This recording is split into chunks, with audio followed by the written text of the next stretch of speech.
Welcome into the latest edition of ESPN FC. I'm Dan Thomas, joined in the studio today by Craig Burley. We also welcome to the programme Jan Åge Fjørtoft is with us. We'll kick things off with the Cristiano Ronaldo saga that looks to have taken a new twist. Reports in the UK suggesting that he could go to Atletico Madrid on loan. That would then trigger another year in his contract at Manchester United, come back next season to win the Champions League with United. The problem with this deal is that Atleti need to offload Antoine Griezmann first.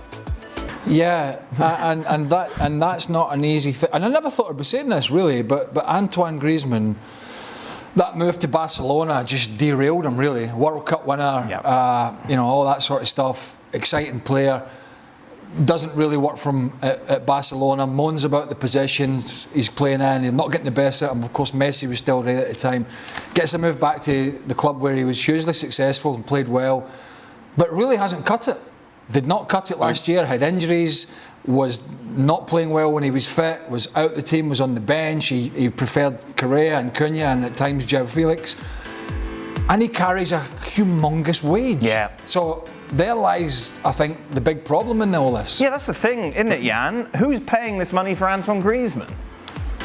Well, first of all, boys, I have to say he's been linked to Manchester United since Bobby Charlton played for Manchester United. So Anthony Griezmann and Schneider. Remember Schneider? Yeah, always linked to Manchester United. So finally that could happen. But I think this twist with Cristiano Ronaldo is turning into something comical now, because there need to be a decision. I mean, Ten Hag is trying his best. He's trying to get some discipline into that team.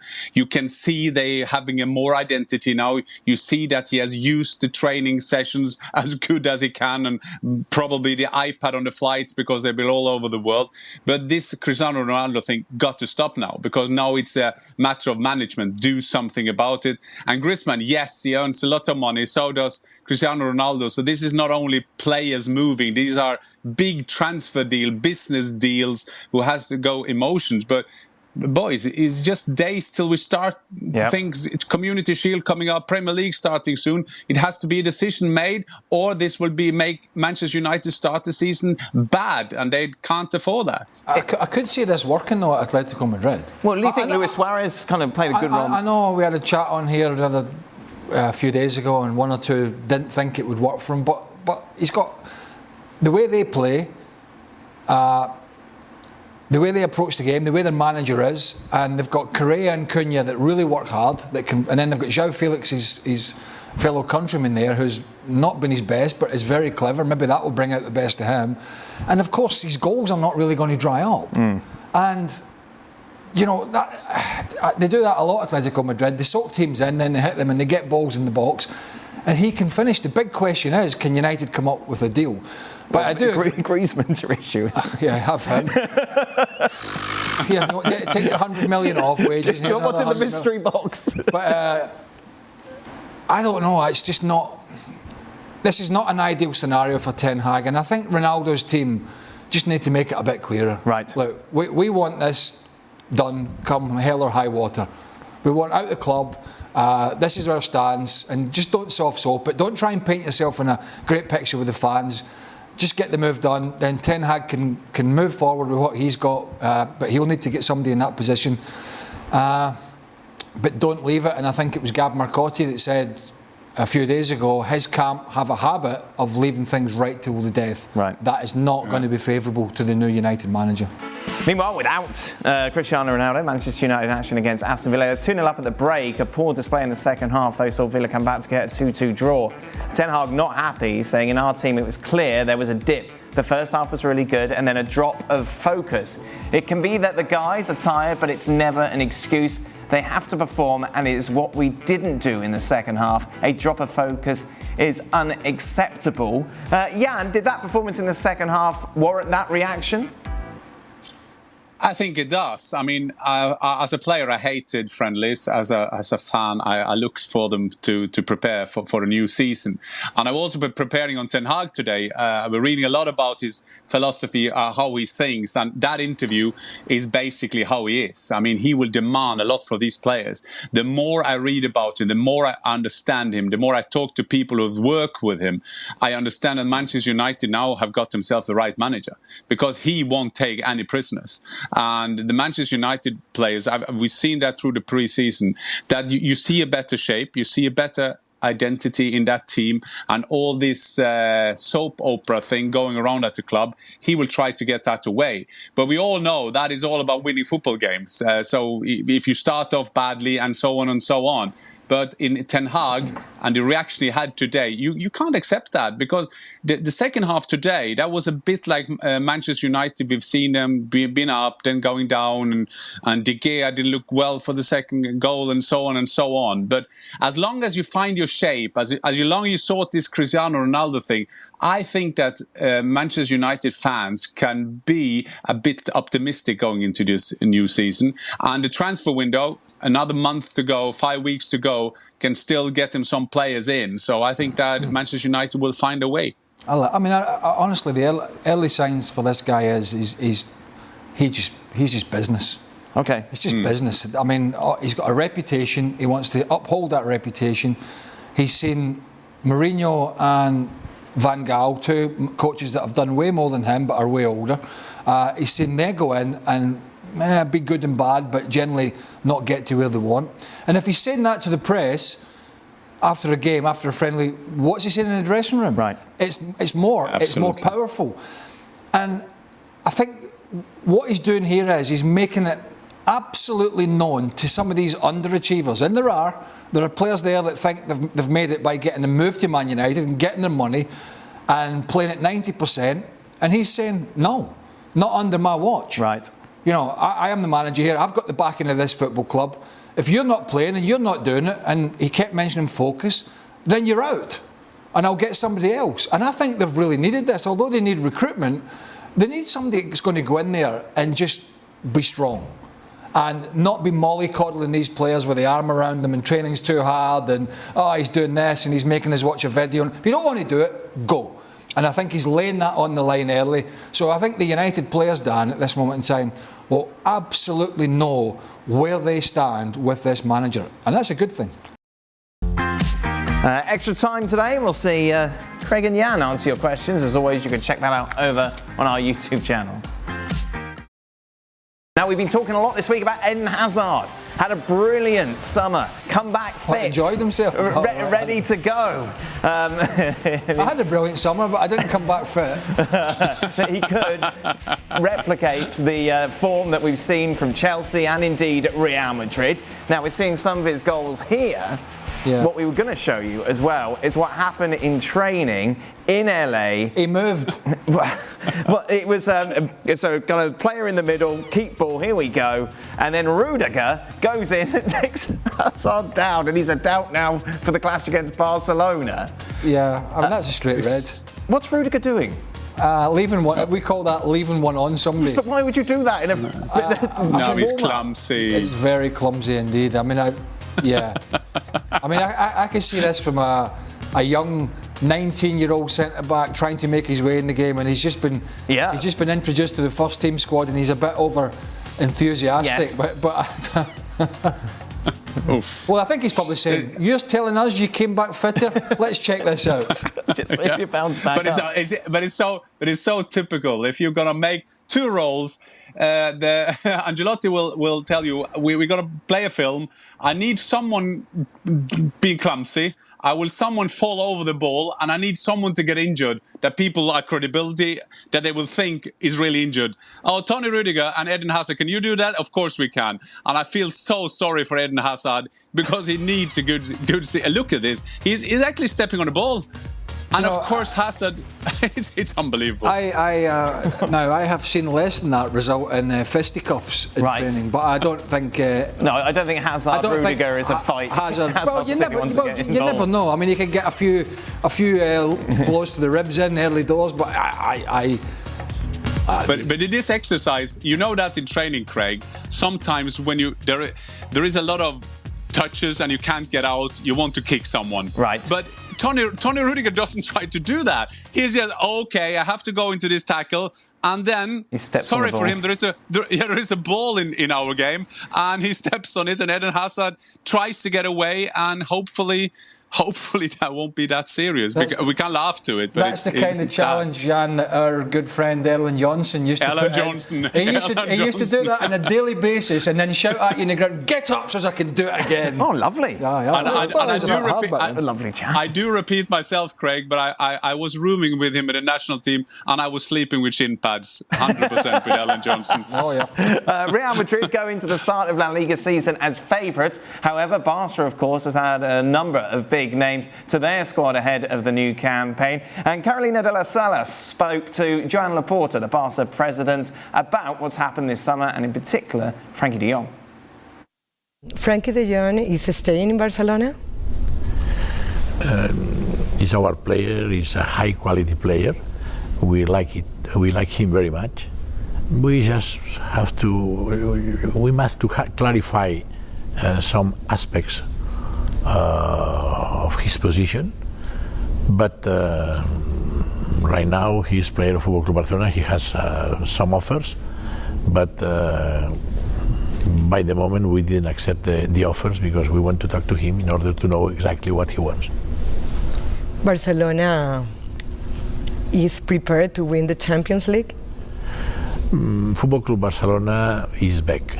We are back, and we are ready to compete. And we are ready to compete in all the competitions that we are involved, and we will do our best for win this competition that, of course, we like it very much, the European Champions League. We will do our best. Do you see the little smile he gave there when he was trying to keep a straight face saying that Frankie de Jong... We don't know what Frankie de Jong himself wants to do. We don't know what he wants. He's having much say in this. I mean, that's quite a bold statement, isn't it? You know, and I've heard this before in the last couple of weeks in the media. We're back. Yep. I mean, I know they've had a decent transfer window. They've got their man in Lewandowski, but they still might offload de Jong, and I think that's a big possibility for financial reasons mainly. But to just say we're back before a ball is kicked... That's what you expect the Barcelona president to say. Well, I think, you know, we've had a pretty good transfer window. I think so far we're pretty happy with our business. I think that's bullish and rather bold to say we're back before a ball is kicked. Are they back, Jan? I hope Barcelona is back because we all love them to be back as the big club they are. But I mean, the sustainability in their use of money, if to say it in a good way, it's good for Frankie de Jong to be using his money to buy Robert Lewandowski. I mean, that's what we learn from their philosophy. They say that if you can go to Manchester United. We know that you want to stay, but you have to say bye-bye to some of your money because we need them, because we have just spent them on a 34-year-old Polish striker playing for Bayern Munich. So I hope Barcelona is back, but I must say that interview was brilliant. His look he plays the perfect role of a Barcelona president who says they're back. I mean, he plays that superbly. But what we saw last season, I mean, maybe you boys are 100% convinced that Xavi will be a great manager. I think the jury is still out there. Wow. It looks like the type of president you go in to see, and when you come out of there, you go, I've not believed a word he's told me, really. Yeah. So, I don't know. I mean, Frankie, it's fine, mate. Yeah, we'll keep I mean, you. the one thing I will say is, and this slightly contradicts my answer a minute or two ago, but I don't think it will be enough in the big competitions. But Lewandowski's goals will paper over potentially a lot of the cracks. You know, the fact that Busquets can't get around the field anymore. Yes, he can pass the ball, but defensively, he's a lot weaker than he was. The back line isn't particularly strong. So yeah, goals will make up for that, but not. And he's talking about Champions League. You're not going to be. Bearing in mind, Eintracht Frankfurt knocked him out the Europa League last year.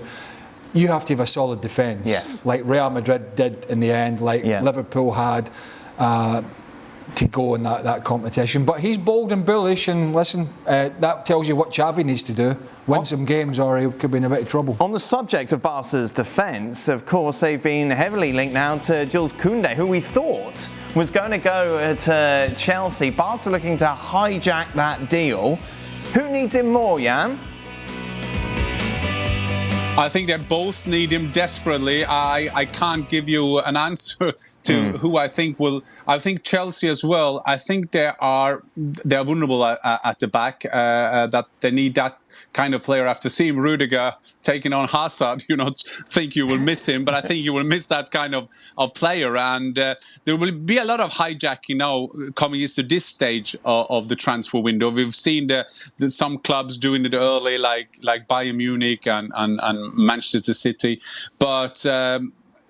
It's normal that Barcelona will. It's not only Craig that understands that they are bad at the defense, and Conte has been more like linked with all the big clubs now for a long time. So not surprisingly that someone will try to take him on, and maybe and Craig will probably know this better that Chelsea doesn't have that functioning transfer system that they used to have, or maybe so, but Barcelona see their chance, and if you see the interview of the manager, he will take the chance on any player if you see that interview with that attitude. But I think the one thing Chelsea have in their favour is that they can, under the new ownership of Todd Bowley, and I suppose Laporte, been quite a fresh president at Barcelona, hasn't been that long.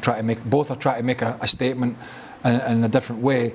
But Chelsea can up their bid, can't they? I mean, Barcelona are going to have a tag sale outside the ground. Yeah, good point. To try and get some more money. So I think Chelsea are in a better financial position. But if you're Koundé, you want to go Barca, don't you? Because it's Barcelona. Yeah, I think so. I mean, there is a lure of the Premier League and the physicality and how competitive it is. But, and I've always said to you, Barcelona, Real Madrid, albeit with their problems, particularly Barca, are still the pinnacle, I think, for a player. And he's in Spain, he's at Sevilla, and so he stays within that country.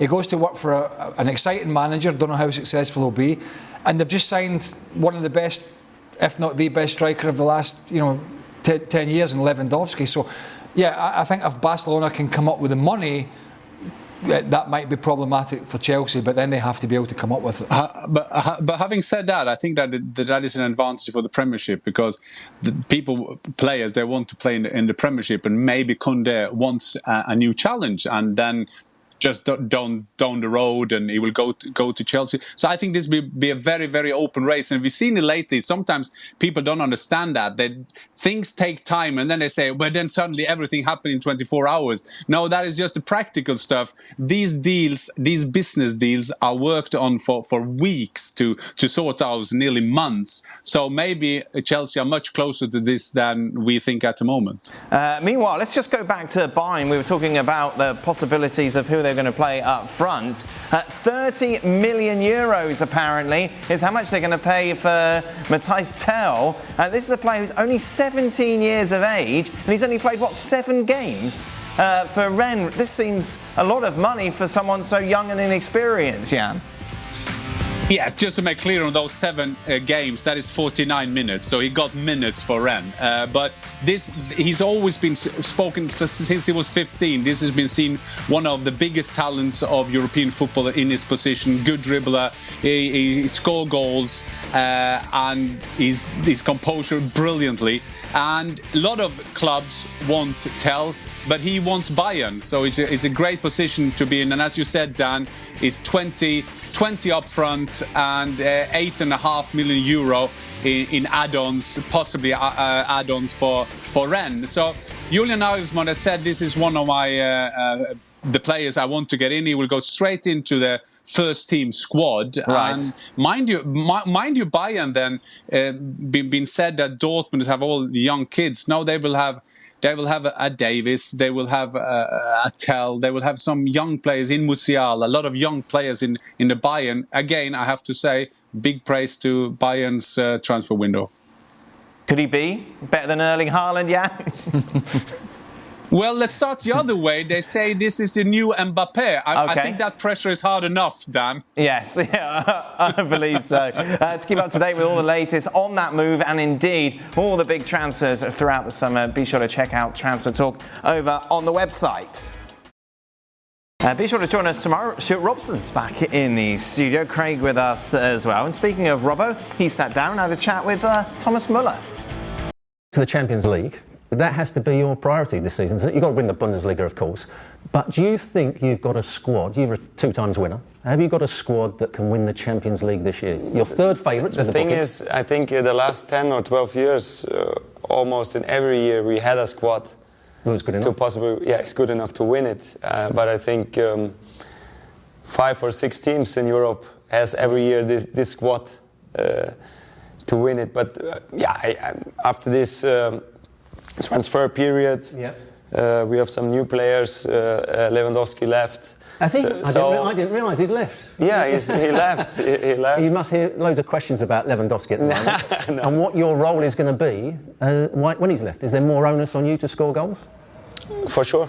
Yeah. For sure. I think we have to score as a team. Yeah.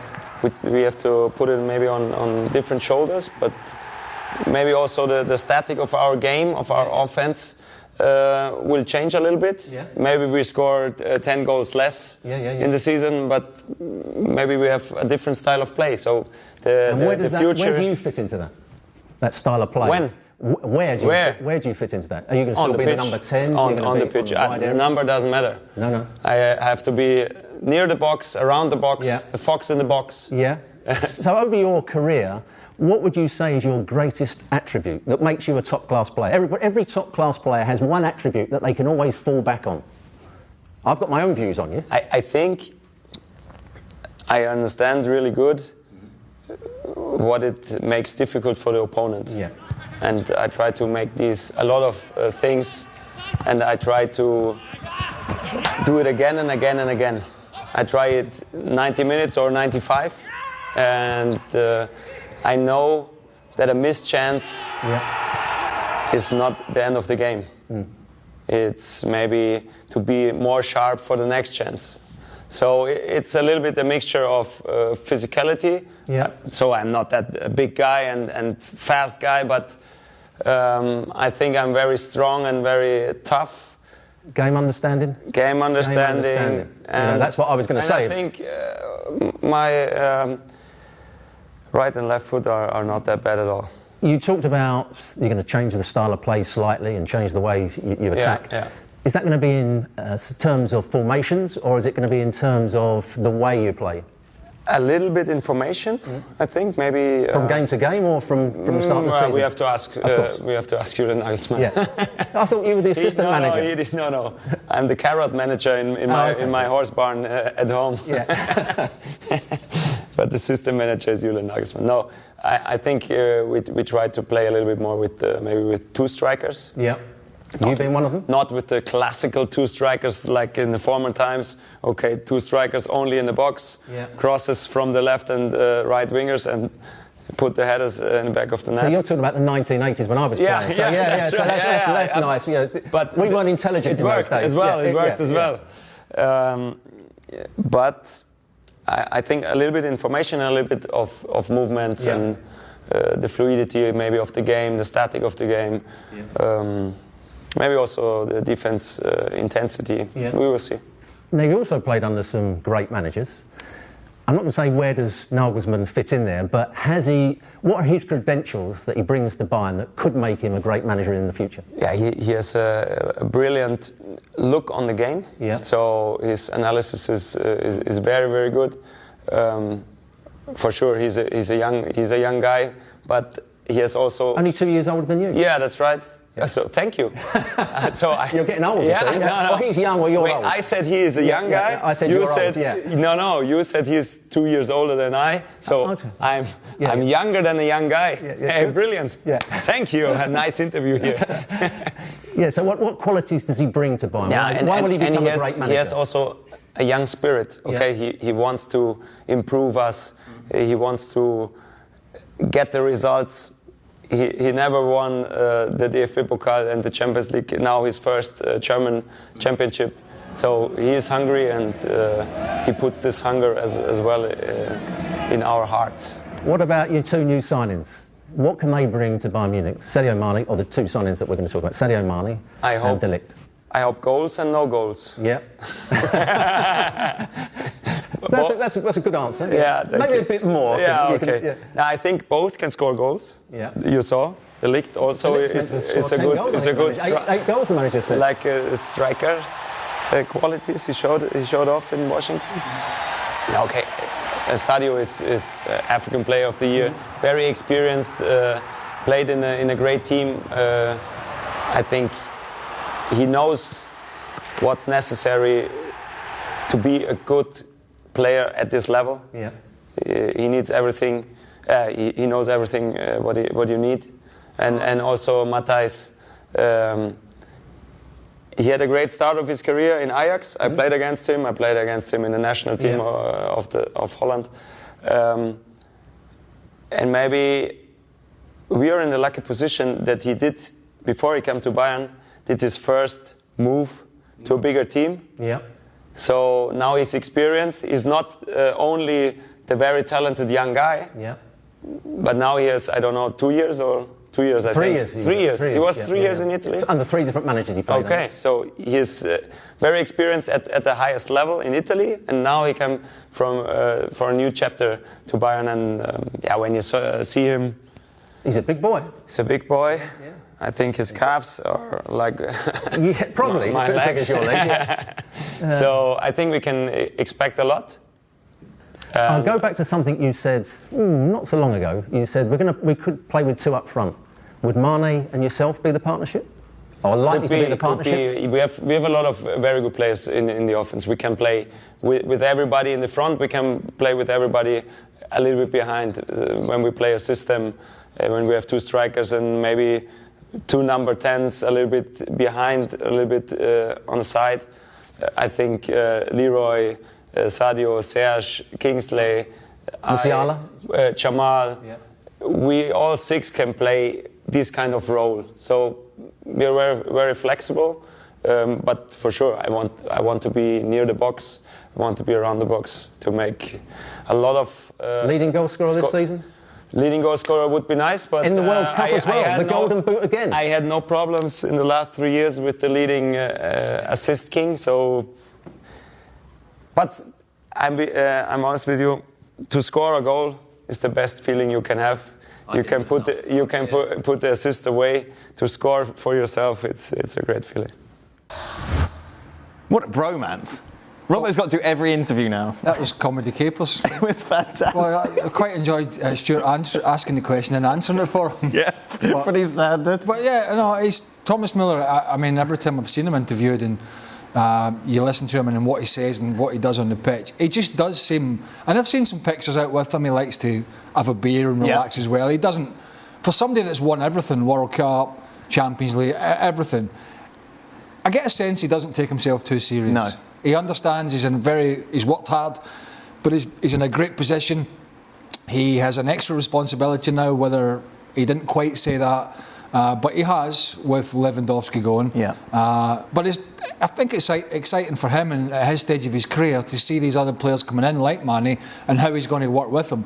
But he just seems like a fun, normal guy in a world today where I think a lot of people just take themselves way too serious, and he's done it all. Well, like Jan Fjortoft, for example. Well, exactly. I was thinking about Jan there. It must be so great to have somebody like that in a dressing room, Jan.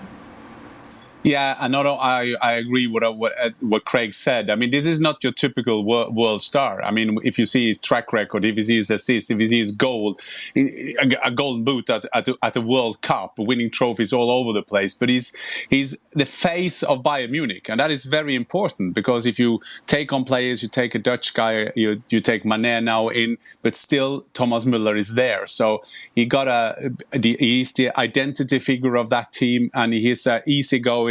I mean, there's a lot of things. The English will always say they've got the best comics, and the German comics are not well known. But Thomas Muller is doing his part. He is a funny guy, and he's good to be around, and it's good for Bayern Munich to have him around. He has got a sense of humour. I'm not going to generalise about people. I'm not. Right. But anyway,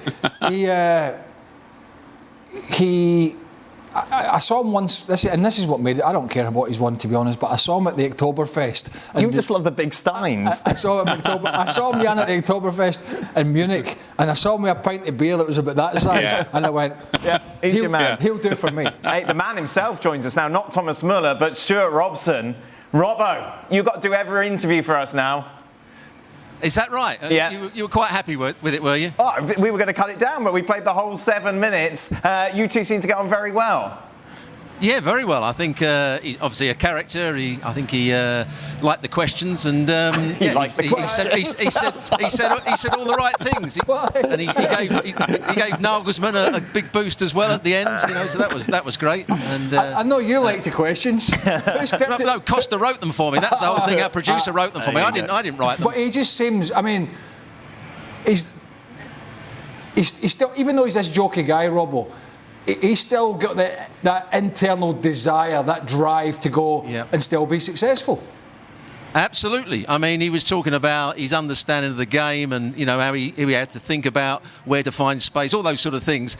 And you could just tell that all the other players like him. I think the coach still has a great affection for him, so he's not going to be chucked out like he was by Kovac a little while ago. Kovac, should I say. He's a player that, when you look at the 2014 World Cup winning side, there's not too many of those players that are still playing at the top level. Thomas Muller is, and he's still playing better and better at the moment. But it's just briefly. It's quite interesting, boys. Do you know the best thing that happened to his career, Jan? I think was Niko Kovac having a bad time at Bayern Munich. If Niko Kovac comes in and has a really good time and succeeds and had kept his job, Thomas Muller. He might not even been at Bayern Munich. He probably would not have been at Bayern Munich because they just did not fancy him. Yeah. He was not playing. No. But he left and he just rekindled his career again, didn't he? Jan, I'm going to interrupt because I know you want to say something, but we've only got a couple of minutes with Robbo because he's calling the game, which is live on ESPN, Bayern against Manchester City. You're live from Lambeau Field, Robbo. The big question going into this one, hopefully you can answer it for us, is Erling Haaland starting? I can't answer that for you at the moment. We've just arrived at the stadium. There's no indication, but most people think he will be playing. Yeah. Hopefully he's going to start the game. I think there's every possibility. Considering it is against Bayern Munich, why wouldn't you play him? He rested the last game. I think he's going to come in and we're going to see Haaland make his debut. And what a game for him to do it in a magnificent stadium here. Well, stop interviewing players and get down there and find out if he's playing. I've got to interview the manager in a minute. Oh, goodness Well, me. you're getting paid. What's wrong? What else are you looking forward to today, Robbo, from this match? I'm looking forward to seeing, again, the new players for Man City, Haaland and Phillips might be playing. I'm looking forward to seeing De Ligt play. Obviously, no Mane, of course. But I'm just interested to see whether Nagelsmann changes the system, how he's going to integrate other players without Lewandowski, as we've been talking about week after week. This should be a great game between two excellent sides. And it won't tell us who's going to win the Champions League, but it'll give us a good indication which side are at the sort of playing well in the pre-season, going into that first game of the season. And try not to get stressed in this game. Last time you were with us live from a game, that was after the Champions League final. You got a bit angry, Robbo. Enjoy the moment today. Yeah, well, I didn't arrive on time, which got me a little bit stressed, of course. And I'm sure at the end of the game there'll be some sort of something I can get angry about. Hopefully, I won't have a go at Stevie because he's not in the studio, so I can't do that. It'll be you, Dan, that I probably pick on. Well, you'll be back with us tomorrow, Robbo. Enjoy the game. Good luck with the interview with Julian Nagelsmann. Maybe let him answer a question. Don't be shouting down to Thomas Muller from the woo, hi, remember me? Remember me? I used to play. No, he's going to do it the other way around. He said he's going to give me a wave from the pitch. When he celebrated. Robbo, thank you very much. That game then live on ESPN tonight. Bayern Munich against Manchester City. We're expecting to see Erling Haaland make his first start under Pep Guardiola.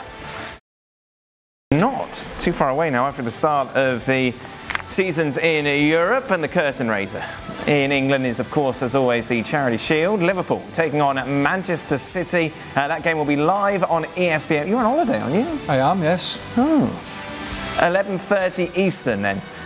Next weekend. That's it. That brings us to the end of... That's early, isn't it? It's the World Cup, isn't it? Yeah. Damn World Cup. There we go. I think July 30th. I'm like, I know. It's nuts. That is it. That brings us to the end of the... I'd still been my holidays when I was playing. July 5th? No, I'm not coming back. Stay tuned. Extra Time's next.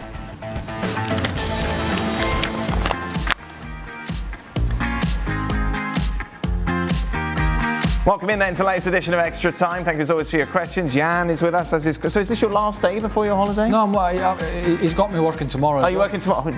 2 days over the weekend? Oh my goodness. I crumbled. Wow. But then you've got, what, 2 weeks off? Well, it doesn't matter. That's not right. I was a bit of time. Obligation to work 2 days over the weekend. And Jan, I just showed my soft side. Yeah, and your holidays are done now? No, I'm still, but I'm a home holiday, so that means people that will use me, they will call me, and I will always say yes. Oh, well, so that's my holiday at the moment. Yeah, no, that's not how it works. Your staycation will not. Well, I'm not going away. I'm at home. But you will be not answering any emails or calls. Oh, I answer emails. But You don't answer emails when you're working. Well, I do for people apart from work. But no, I've got a friend coming to play the golf tournament. Golf friend. And then my sister. You got a friend, Craig? I've got lots of friends, yeah. Craig's friend. I've got a friend coming to play golf for 5 days in a competition, as you know. And then my sister's coming. However, if anybody wants me to come in and do some work, I will be available to say no. There you are, perfect. So that means vacation. We're in Wales once. What did I say to you? I don't remember. I'm not a fireman. Oh, yeah. You're not on call. I'm not on call. And the producer told me the time of this taping had moved. It just so happens it's the same producer who's working on today's show. Yeah. And he says, we moved the taping. I went, I'm not on call. You told me it was 1:30. Yep, that was it. I had to do it with Robbo on my own. So with you away, Stevie's going to be working a lot more. Good. This came up on my time hop, by the way, from a year ago, where he's so angry. Looking at your reaction is brilliant. What's this about? I can't remember what it was. He was getting really angry about. Tell me something. We know when he does this, yeah, right? And he was off. Look, he's off the seat. He's off the seat. Look. And you're just laughing at him. Well, because he puts the hands down, and then when he starts putting the hands down and he goes lower. Yeah, you know he's getting angry. But he actually then was up. He was up. Ready to go. Yeah, he's. Well, he is. He's having a few more of those, isn't he? Well, yeah, he's got a lot going on. You keep saying that. He's got a lot. There's always a lot going on in that head of his. Craig and Jan, during your training sessions, was there a player that you were not allowed to slide tackle, or was everyone fair game? This is obviously off the back of Rudiger and Hazard. You're not. If the manager said you're not allowed to tackle him, not just. I'll guarantee you. Right. Almost all the lads will be going after him. But would you, for example, go in on Hullet like that or Hoddle like that? Good grief, yeah. Yeah. The manager. Right. Go back. Yeah, you will. You look for the manager. You will try to get him. Right. I remember I remember in Austria, my manager. We played 5 against 2, and he was a former international, but now probably my age now, but he was old then, and he was always playing there, and I was looking for him, and he knew I was looking for him because I wanted to get him, but I couldn't, but we know about, for example, the Manchester United at the time when Sir Alex Ferguson always had to go with all players except Eric Cantona, so there are players that are protected, absolutely, but as Craig is saying, if the managers told us to stay away from someone, well, we would go for him. I got a couple of good ones in this actually, but let me answer this because there is a reason. If you have a teammate or a youngster, whoever it is, coming back from a particularly bad injury, yes, players will be mindful in the recovery programme. Okay. Until they've started playing games. Right. Not to be like, if somebody's come back from a cruciate and they've only trained 2 or 3 times, you would be mindful with that player in training until he gets up to speed. But there's been a couple of occasions, actually our good friend again, Erling Jonsson, when Glenn Hoddle dropped him at one time, and all the boys looked at each other and thought, if Glenn joins in the 5-a-sides here, this is not going to go well for him. And did he? Well, Erling tried. Yeah. But the best one I ever came across was, God rest his soul, he's not alive anymore, was the old manager, Scottish manager Ian Porterfield, who played for Sunderland, blah, blah, blah, but was manager at Chelsea for a few years. Now, not only did he drop Dave Besson, the former Wimbledon goalkeeper and England international, he rubbished him in the press. Dave was going through a bad period, dropped the ball, made a mistake. After the game, Ian Porterfield said to the media, inexplicably, he'll never play for Chelsea again. Well, you talk about throwing him under the bus. Yeah. That was on the Saturday. 2 days later, the very enthusiastic Ian Porterfield, as he always did, went, I'm joining in training. 10 minutes into training, he was seen hobbling to the physio room with, wait for it, a broken rib. Because he went for a header and Dave came out with the knees up and cracked right into his rib. Love it. And he came into Bob Ward was a physio, and I'll have to paraphrase here. He came in like that and he was holding his ribs, and the physio went, Gaffer, what happened? He went, that bleep, goalkeeper Bessons. Cracked the rib. Yeah. Did he ever play for Chelsea again? He did actually. Yeah. He did actually. But They always do. David a big smile on his face. I bet. I'll never play for Chelsea again, he says. He smashed him. Absolutely smashed him. But I think it's the thing with managers playing. And I mean, we played in the 90s, Craig, and they did that all the time. Howard Kendall did that. But the worst thing I saw at Swindon was David Hay, legendary Celtic player. And he also played for Chelsea, by the way. And I had him in Lillestrøm in Norway, and he said he couldn't play in because there was something with his eyesight he couldn't do. But when I met him again in the Premiership in England, he played in. And he was he was so late in his tackles. So that was the other way around, that he was injuring players. So that could also happen. Oh, yeah, I've seen that. But honestly, it's when you think back now, it was so funny. I mean, Stan Ternant, who was an old school coach for many, many years of some good clubs. He was manager at Burnley for years. He was Ian Porterfield's assistant for a period. And one day he left the training field while training was going on, got in his car and went home. Because Dennis Wise was winding him up so badly that he said, in the next day, and I said, Stan, why did you? We all looked round. Stan, we're still training here, and his car pulled out the training ground and went home. He says, honestly, that's true, Jan. And I said, he's a good guy, Stan, but he was old school. And he said, Craig, if I hadn't left, I would have punched Wisey in the face, and there'd been a fight. So he got in his car and left. It was like that. Hey, says training's still going on, Stan. Hey, it's good preemptive. And Wisey was like, of course, winding, freaking exactly. out. But I don't imagine that happens too often now. I'm sure it still happens. Why is Erik Ten Hag starting Maguire? Is he better? Is he a better centre back than Raphael Varane, Jan? Interesting, this Maguire thing. I think that is scandalous how they booed him in, how some call themselves supporters and booing their captain, with Erik Ten Hag coming in and say, this is my captain. Having said that, I think that for Ten Hag it's important now at the beginning to support Maguire. But Ten Hag, he would undoubtedly take him out of the team if he's not producing. So I think it's important for him now to back the captain.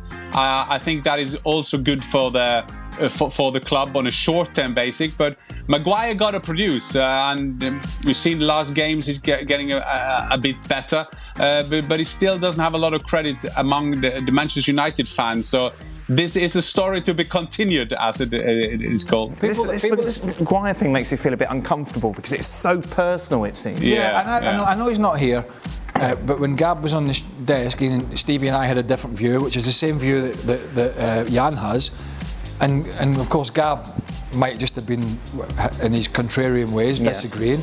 But I think from a player's perspective, you've got to understand that, as I explained and Stevie did, is that Ten Hag's trying to rebuild careers, rebuild a club. It serves no objective to boo a player at this time of the season when you're trying to rebuild his confidence. Harry Maguire hasn't been the only one who's been average at Man United, far from it. But the one thing that I've never understood, and it's happened to me, is fans booing players for playing poorly. Players don't try and play poorly. Now, I have no problem with fans booing players like Lukaku, who said, I'd rather be back at Inter, or I want to leave your club, or they're clearly not trying. I haven't a problem with fans booing players for that. But although it's their right to do what they want to a certain extent when they pay their money, I don't see the benefit of booing somebody who's having a crisis of confidence. And that's what Maguire's having. To answer your question, though, I think Maguire over Varane at the moment is purely a stylistic thing, that Maguire is a lot more comfortable coming out with the ball. So it'll be Lisandro Martinez and Maguire. Raphael Varane is and has been a better one-on-one defender. You know, he's got more experience, won the World Cup, played at a higher level. But Maguire is a better player with the ball at his feet. Now, he has to cut the defensive mistakes and bad decisions out. But yeah, that's probably the reason at the moment. Craig, who was the most humble player you played with that also won the World Cup, and why was it Frank Leboeuf? Do you know, Frank, I love Frank to death, because when all those years ago in the mid-90s when he arrived, and he was just a character he had a little bit of hair at the time. Right. Although, with a strong gust of wind it could have blown off, but he had some. But he just Yeah, when he walked in, you just knew Frank wasn't shy. But he was funny. He's great company. But he's not... When you see people talking about what they've achieved, and they do it in a kind of vain way, you know, bigging themselves up, Frank does it in a funny way. Yeah, completely. So he doesn't take himself seriously. He finds it, he almost uses it as humour. But he's always been like that. He's been a character from day one. Did you play with many other World Cup winners? I'm trying to think. World Cup winners? Yeah. I don't think so. Jan, were there many in Swindon? But I played with two. I played with Branco when he came to Middlesbrough. In 1958, he won the World Cup with Brazil, I think, when he arrived. And then later Juninho, but at the time then that was in 2002, I guess. Right. But Branco had the same as Frank was doing at Chelsea. But Branco always ended every discussion by saying, "I won the World Cup. I'm sorry." Yeah, there you go. Whatever I say, it's right. But if you do it in a funny way, I love it. That is a purely positive confidence, I think. Well, Jan, what was it? Sorry? I mean, you asked me the question. I'm thinking Zola, Di Matteo, Ravanelli at Derby, Vialli at Chelsea, but I can't remember if Italy were winning it. They were part of that squad. And they were part of the squad. I just don't know if Italy were winning it. Ruud Gullit, obviously you'd think, but then Holland never won. No. Haven't won the World Cup. No. Yeah, and what was it like going out in Middlesbrough with Juninho? Frank. Juninho was interesting because Juninho came as a kid, and the first thing he went into was an English Christmas party. So you can imagine how he was born. Brilliant. It was more exciting to go out with Ravanelli in Middlesbrough because he didn't pay any bills because he said no problem. They send bill club. Right. So he was at the time the best paid player probably in English football. But I always had to go back and pay all his bills. But Ravanelli, as Craig was a great character. Still in touch with him, and he's larger than life kind of character. That's fantastic. We had a French guy at Celtic who was crying at the Christmas night out. Not because anybody had said it to him, because he'd never seen that Christmas carnage before. Why did it bring him to tears? I don't know. He did start crying and he went, never seen this before. All the boys were dressed up in costumes. Fancy dress. Yeah, but fancy dress. Craig, be honest. There were a lot of things he could see at the Christmas party that could make him cry. I mean, be honest. Yeah. Not only the clothing. Let's move on before HR get on the phone. For all, let's go to you, Jan. What was the greatest achievement? Denmark winning the Euros in 1992 or Greece in 2004? Oh, I know the answer, by the way. When people don't know Denmark, they were in their holidays, and Yugoslavia was taken out of the Euros, and Denmark came in with a great team. I mean, they won it deservedly. But I will say Greece, because with Greece with Otto Rehhagel, what he did, that was underachievers, and he turned them into champions. There was this big guy at the back, the libero Tibor Dias, I think, and I've seen him before. Yes, this was a guy who was injured when I played at Sheffield United, who never played a game. I know he was the best player at the Euro, so mine will be at Greece when they won it. Was that not the guy? Was it Newcastle? Dabby's ass. I don't know. No, Delas, I think it was. It went to Rome later. The pub. What was the name of that? I would have thought. I don't know. It's close. I mean, they were boring though, weren't they? I mean, they did win it. Yeah, they were boring. Yeah, but, I mean, it was super boring. Yes. It takes all sorts. I mean, to get people off the beach. Yeah. Those Danish players. And they were good players. Don't get me wrong. But very good players. I mean, I don't know. I'd have been. I don't know if I'd have went. Factor fifth. Nah. All inclusive. Nah. But that tournament, that made John Jensen almost that goal. Right. Got a big move to Arsenal off the back of it at some point. With all due respect, so it's never good when that starts. No. I have a request, the ex-Chelsea player on the panel, to be a little harsh on Chelsea yesterday when they said it's impossible to win the league because it's between City and Liverpool. Don gave 0% chance to Chelsea in 2001 to win the Champions League, and they won it.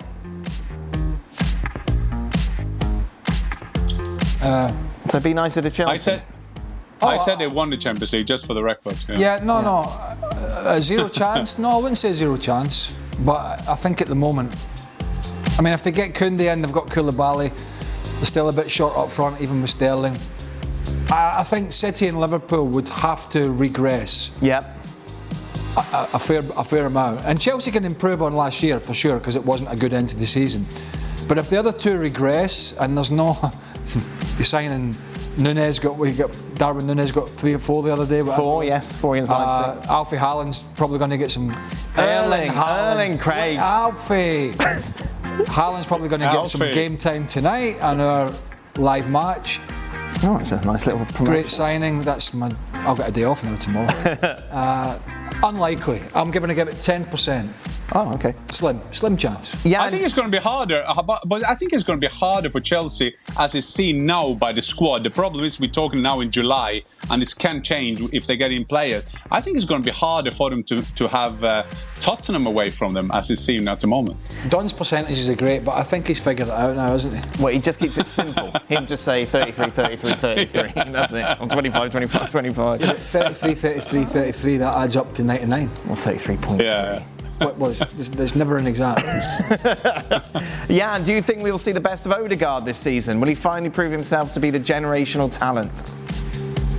Well, first of all, I think he proved himself last season. I think he had a very good season for Arsenal, and he has turned into a very good player. This thing that he's gonna be the Messiah at Real Madrid when he was 16. Well, a lot of people believe that. I think he's turned into a very good player, and he's going to be very important for Arsenal this season. Hopefully take a next step. He's a candidate to be their captain and so on. He's a brilliant captain for Norway. He's over 40 caps already, and he's still 12 years of age. So I think that you will see a very good Martin Odegaard coming into this season. I'm actually intrigued what they're going to do with Zinchenko. Right. Because what would you do with him? Well, obviously, he's a natural left-back who has played midfield for City, and midfield, he does play regular midfield for Ukraine and does it very well. They could do that. I mean, Kieran Tierney is a very good player. I mean, I would go as far to say Kieran Tierney is a much better defender than Zinchenko. Maybe, and it's arguable, going forward, Zinchenko offers a bit more, but Tierney's pretty good in that department. I can only presume Arsenal have some concerns over his fitness. But I'm going to be intrigued to know what they're going to... He's a £25 million player who, when he's fit, has looked like one of the best left-backs in the Premier League. Right. So I'm not sure who's going to give way, if any, here. He might play Zinchenko in the middle of the park. So I don't know what Arteta's going to do. But the one thing I do know now, with the signing of Jesus, and with, I think, the boy coming in from Porto, the playmaker, with the back four set, the keeper change, with Zinchenko coming in, there's really no hiding place this year. For Arteta? There was a little, No. for Arteta. There was a bit of leeway. Yeah. I'm not saying Arsenal need to win the league. That's just nonsense. But last year there was a little bit of leeway after the bad start, and then they had a bad start and a bad finish. Yeah. But they had a really good in between. That's not going to be acceptable this year. And so, yeah, you improve your squad, but you pile the pressure on yourself, and he'll be under no illusion that he has to get results this year. What's that? I don't know why they've chosen this question. I know it's only a pre-season match. However, Darwin Nunez didn't look so sharp with the finishing. He scored 4 goals against Leipzig yesterday. So he scores 4 goals. You're never fully up to speed in pre-season. In fact, I don't know what Jan thinks, but whenever I finished a pre-season, the first at least 2 or 3, maybe 4 games, Jan, of the up to speed season, it wasn't until I'd played that I fully felt fit. I still wasn't fit. I still wasn't ready to go in the first game of the season. Well, I was ready to go, but I still wasn't up to full speed. Yeah, fair point, but I think this is special for strikers because we want that goal-scoring feeling. We are so into that thing that we need to get some goals, but as I said, I didn't like friendlies at all. But for Nunez to score those 4 goals, that can mean a world to him. And you can say it's only a friendly, but still they beat Leipzig 5-0 away from home with 47,000 in the stadium there. So Nunez showed that, and I mean he stayed for 2 minutes in Liverpool and he missed 1 chance in the first friendly, and people start doubting him. So yeah, but it will take some time, and if you see, Craig, with Manchester City, Pep Guardiola more or less saying, I used the first league games to get my players in shape. This is the world we live in now, isn't it? I mean, seriously. We have a new signing who is a young guy, and he's just scored 4 goals in pre-season, and all of a sudden, in some people's eyes, he doesn't look sharp. I mean, this is the work. This is social. This is the social media platforms persona.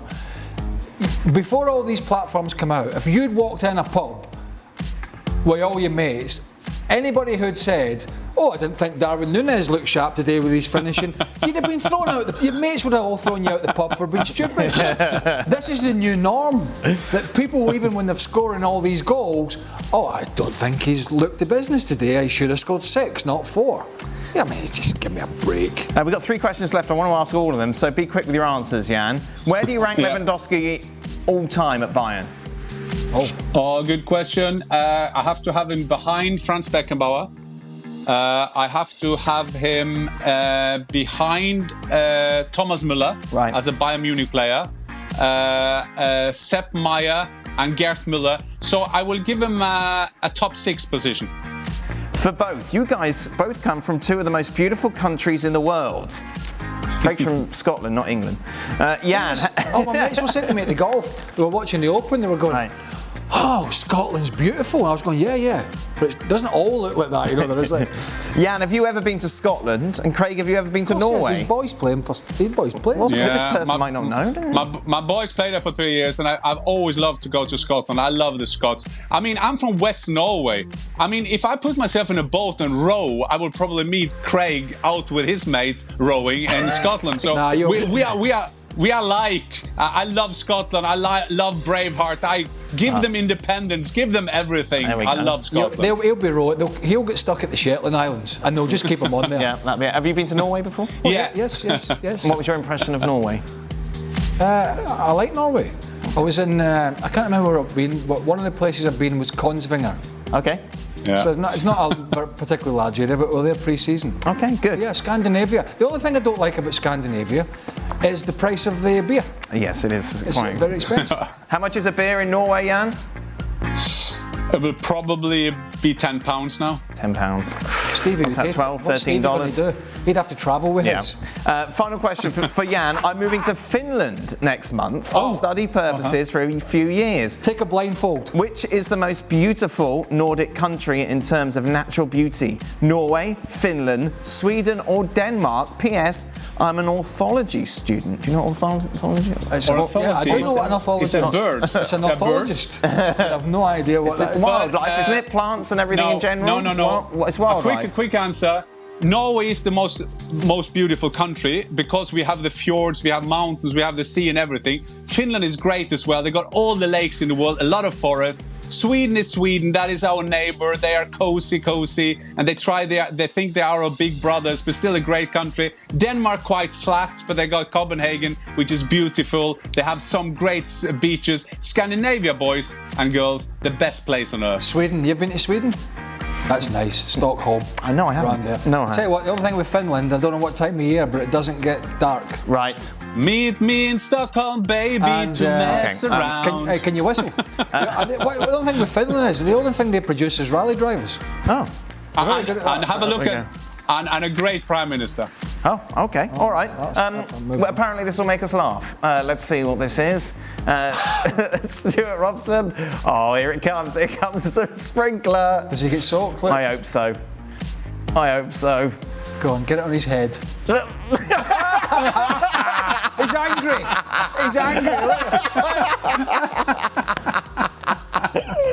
Oh, no, that's brilliant. Look at that. After that great interview, and now this is happening. Oh no, his phone. Oh no. Look, getting pampered. It's a wonder he never turned around to the sprinkler and went, "I'm Stewart Robson. You can't." I'm friends with Thomas Muller, don't you know? I'm interviewing man. I'm trying to work here. You can't sprinkle water on me. Oh dear. And of course, look at champion.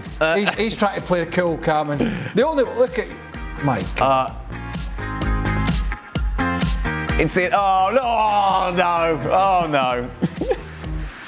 You don't know where to and go. then my phone. Your phone. It doesn't need Stuart, to your know what phone. to do with Your itself. phone. Oh, Your phone. Where's Your my phone. phone? I put it Okay, down phone, here. there it is. Where is There it? it is, yeah. Oh, it's on the table. I leave it on the table. I didn't find my phone. Thomas Muller's ringing me. And watch the guy with the umbrella now. He can't get it open. He can't get it open. Umbrella. Well, there we go. We only hire the best. We weren't able to obviously cover it in the show because we were live at 5 today, but it was France against the Netherlands in Euro 2022. Here's Kay to take you through exactly what happened. Stand, there we go. The final four are set. It's England against Sweden, as we knew, but it is France who have booked their spot in the semi-final to take on Germany. That game coming up on Wednesday. Kay Murray, Danielle Slayton and Steffi Jones here. France put in that quarter-final curse behind them. Steffi, was it a deserved win for them? I would say yes. I mean, you were showing already where their threats are, and it just went well for them. And I would say that the Dutch team really didn't get a hold on them, and it was really deserved. Yeah. Do you feel that they were unlucky that it even had to go to extra time today, France, with all the shots that we saw from them, Danielle? I mean, the reality is that those shots were wasted. They are a fun team to watch. They were on the front foot for the majority of this game. Yeah, Netherlands tried to claw their way back into it a little bit in the second half, but it still was France in the second half who had the better chances. I promise you, in these next 3 days, the two things they're going to be working on, recovery and finishing, because they won't have that same luxury when they take on Germany in the semi-final. Yes, they're taking on a side you know very well, Steffi, a side that is a machine of effectiveness, a machine of organisation. How can they try and get the better of this German team? Well, they just have to take their chances. I mean, that's something that Germany had been working on in the last years, having too many chances and not scoring. And now this French team had one game showing that they are able to create many chances, and they got to take them when they play against Germany. and you know, I thought that Cascarino was one of the best players on the pitch for France today, and her going up against Gavin, who likes to go forward, that's going to be an interesting matchup. I think Gavin for Germany is going to have to stay a little bit more defensive because she's going to have to worry about Cascarino. Just France with so many weapons in attack, and the defense for Germany really has yet to be tested, so this is going to be a tasty matchup. Yeah, really. Yeah. Do we have the best four teams left standing in this tournament? England, Sweden, Germany and France? Well, you know, I wouldn't say that's not on me saying if there would have been a better team. In your opinion, do you think it's the best four standing from what we've seen? No. Okay. But who should be there? My favorite was Spain. and they just, you know, they lost a key player, and it's so tough, but they really showed how good they are, and that's why I would say Spain would have deserved it. France lost a key player too, though, in Katoto, and they've managed to get there into the Final Four. What do you think about this Final Four? I think it's a good Final Four. I think it's fair. I think, quite frankly, France wouldn't have gone to extra time if Katoto was uninjured and in the match, because I think she would have finished some of the chances that the other French players didn't. But it's going to be a fun Final Four, and I can't wait for it. Oh, it really is. We cannot wait for it. It's coming up next week, Tuesday and Wednesday, those games to book a spot in the final. Back to you, Dan. Thank you very much, Kay. Just a reminder, ESPN AFC with you 7 days a week. We'll be back tomorrow for more of this. Be sure to join us.